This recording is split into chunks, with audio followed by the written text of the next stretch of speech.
Good afternoon, folks. Robert Chappell here, Executive Editor, Madison365, with your daily update for today, which is Wednesday, the 16th of February. I'll have to let you know that today's update is brought to you by Steinhoffels. Right now, Steinhoffels is having their biggest, it might be their biggest President's Day sale ever.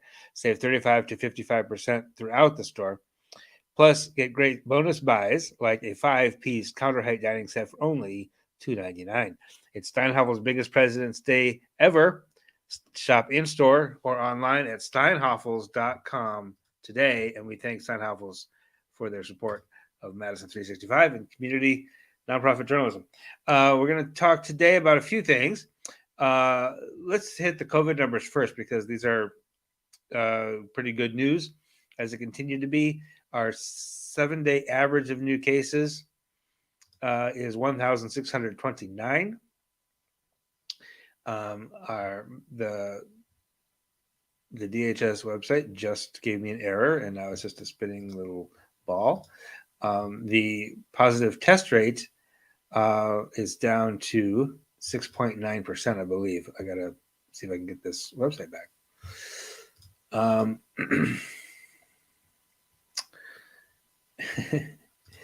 Of course, there we go. No, I'm sorry, 8.9, not 6.9. 7-day, okay, as I mentioned, 7-day new case average is 1,629. That includes 1,602 just today. 8.9% is the positive test rate. Those are both better than yesterday, and much better than even a month ago. The hospitalizations also continue to fall, although not quite as sharply today. 814 currently hospitalized in the state of Wisconsin with COVID-19 or due to COVID-19. That's down 323 in the past week, which is a lot. That's a big decrease in the past 7 days, but only 28 lower today. So yesterday it was like 42 down. 161 people currently in ICU. That's down by 4 since yesterday. So again, both of those trending continue to come down, but not quite as quickly. Which because getting people out isn't quite as urgent, I guess, right now. The death average also continues to fall, which is the most surprising and the best news. It's down to 12 per day that are being confirmed, which means 4 to 5 weeks ago, 12 people per day were dying, even though we were, even though we were showing 9,000, 8,000, 12,000 new cases a day. Omicron, basically what this is telling us is, we'll know more when we look back on this in the future, a couple of years from now. But looking right now, like this Omicron variant, the case fatality rate is far less than 1%, which means that because Delta, Beta, Alpha, those were all about 1% of people who got infected died, which is really high. Okay. You hear a lot about 99% survival rate. Well, 1% case fatality rate is like 10 times more deadly than the worst strains of influenza. But it's looking like Omicron is actually, in terms of deaths, is closer to flu. I mean, we'll see. It's probably still higher than influenza a bit, but it's really low right now, in Wisconsin at least. Part of that is actually because, not because of the virus itself wasn't as severe, but that a lot of people are vaccinated. So a lot of that increase in cases was in vaccinated people who handled it fine. 63.8% of us had at least one dose. 60.1% have completed the series. That's pretty good. In terms of counties, again, the CDC disease activity level is just number of cases per 100,000 people, which isn't the best measure. But even by that measure, we have only one county left in the critically high category. The other 71 counties are all still very high. So that's also improving. That was 16 very high counties and 56 critically high counties just yesterday. So that's all good news. So we're going to take a short pause. Do not go anywhere. We have mayoral primaries. We have new leaders in state politics, all sorts of fun stuff right after this. Stay with us. Don't scroll away.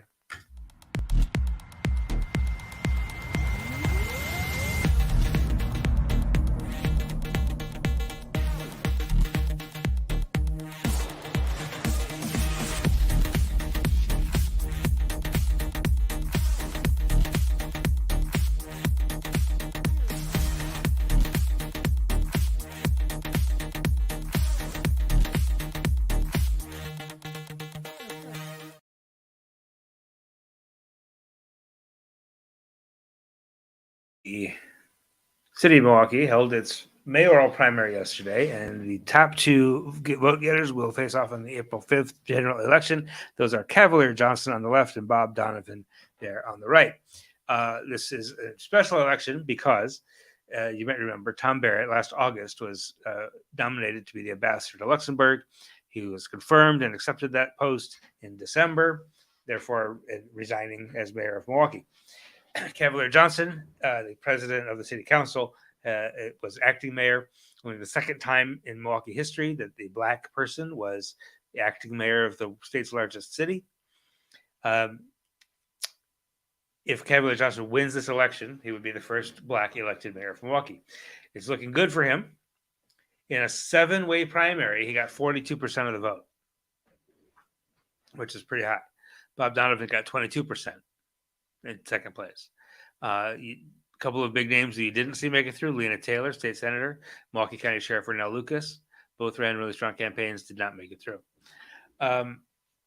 So we will continue to follow that as it goes. Bob Donovan was a longtime alder from the south side of Milwaukee, considerably more conservative politically than Cavalier Johnson. Also today, we have a preview on the website, Madison365.org, of the Black History Education Conference, which is held at UW-Madison every year for the last 4 years. It's a nationwide conference on helping educators incorporate Black history, teach Black history, and incorporate Black history throughout the curriculum. Some big names: Dr. Gloria Ladson-Billings will be speaking. Reverend Jesse Jackson will give the welcome. This is going to be a virtual conference again this year for the second year in a row, maybe third year now, actually. In any case, that is February 18th and 19th, and that preview is up at Madison365.org right now. And finally today, Arvina Martin, the vice president of the Madison Common Council and the first Indigenous person elected to the Madison Common Council, has been named the executive director of Emerge Wisconsin. Emerge America is a nationwide organization that helps Democratic women run for office. It recruits candidates, supports their candidacies, trains people to run for office. Currently, 11 state legislators in Wisconsin went through the program. They've supported well over 300 women since they started in 2008. Emerge Wisconsin is one of 27 state chapters of the Emerge America organization. And Arvina will take over as executive director of that organization in Wisconsin on February 22nd. So that's the news I have for you today. It was a quick one today. We will be back tomorrow of the podcast in the morning. Wherever you listen to podcasts, find It's Only 10 Minutes. That's our morning sort of rundown of the news. And I'll be back tomorrow afternoon with the latest COVID data, as well as any updates as well. And just watch Madison365.org for the latest always. And follow us on Facebook, Twitter, Instagram. Sign up for the email. You can get an update of all your headlines every day at 5 o'clock. And a recap of the week on Saturday mornings if you want to give us your email address. All right, that's all I have for you. Have a wonderful evening. We'll talk to you soon. This is 365 Media.